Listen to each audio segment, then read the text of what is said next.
नमस्कार, मेरा नाम डॉक्टर सुवर्चला है। मैं जीवा फर्टिलिटी सेंटर्स में साइंटिफिक डायरेक्टर हूँ। आज हम फ्रोजन एम्ब्रियो ट्रांसफर के बारे में जानेंगे। फ्रोजन एम्ब्रियो ट्रांसफर होता क्या है और ये फ्रेश एम्ब्रियो ट्रांसफर से अलग क्या है, और ये जो एम्ब्रियो ट्रांसफर की बात हो रही है ये कैसे करते हैं। बेसिकली ये आईवीएफ प्रोसीजर का ही भाग होता है। आईवीएफ क्या होता है? वो एक प्रोसीजर है जहां आपके अंडों को बढ़ाने के लिए दवाइयां दी जाती हैं और वो अंडों को बाहर निकाला जाता है आपके बॉडी में से।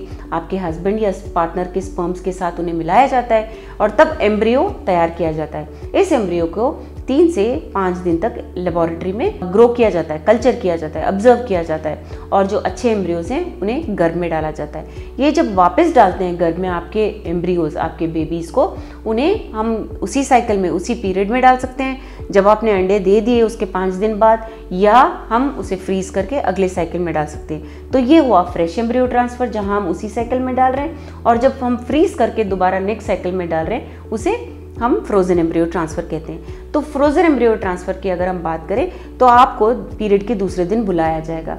उस दूसरे दिन आपका ईस्ट्रोजन और प्रोजेस्टेरोन वैल्यू चेक किया जाएगा ब्लड टेस्ट द्वारा। आपका स्कैन भी किया जाएगा ये देखने के लिए कि एंडोमेट्रियम ठीक से शेड हुआ है या नहीं, पीरियड ठीक से हो रहा है या नहीं, ओवरीज में अगर कोई सिस्ट हो गया है, ये सब टेस्ट किया जाता है। लेकिन ब्लड टेस्ट के द्वारा ही ये निर्णय लिया जाता है कि आपका फ्रोजन एम्ब्रियो ट्रांसफर करना है चाहिए या नहीं। तो जब ये निर्णय हो जाता है कि ओके आप रेडी हो फ्रोजन एम्ब्रियो ट्रांसफर के लिए, तो ईस्ट्रोजन नामक हार्मोन आपको एक्सटर्नली भी दिया जाता है। ये हार्मोन आप टैबलेट्स की तरह से ले सकते हैं, इंजेक्टेबल्स, पैचेस, लेकिन अक्सर टैबलेट्स की तरह दिया जाता है। ये टैबलेट 9 से 12 दिन 13 दिन तक दिया जाता है।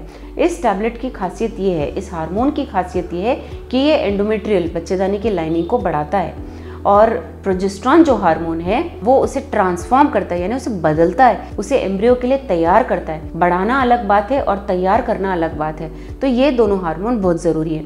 जब आपके डॉक्टर ये 9 से 13 दिन तक दे देते हैं तब आपका ब्लड टेस्ट फिर से रिपीट करते हैं ये देखने के लिए कि ईस्ट्रोजन बढ़ रहा है या नहीं और प्रोजेस्टेरोन घट रहा है कि नहीं। तो प्रोजेस्टेरोन भी ज़्यादा नहीं होना चाहिए मगर ईस्ट्रोजन अच्छे वैल्यू पर आना चाहिए।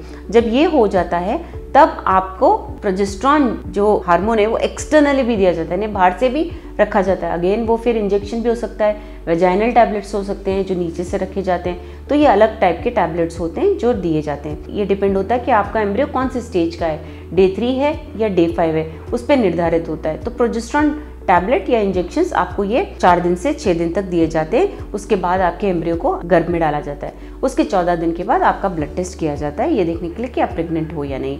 तो ये बहुत आसान तरीका है और बहुत सारे क्लिनिक्स आजकल फ्रोजन एम्ब्रियो ट्रांसफर ही कर रहे हैं क्योंकि इसका सक्सेस रेट बेटर होता है। इसके बारे में या आईवीएफ के बारे में अगर आपको और जानकारी चाहिए अवश्य जीवा फर्टिलिटी सेंटर्स आइए। Thank you. हमने इस वीडियो को बनाने में बहुत मेहनत की है, ज़रूर हमें सब्सक्राइब और लाइक कीजिए। Thank you.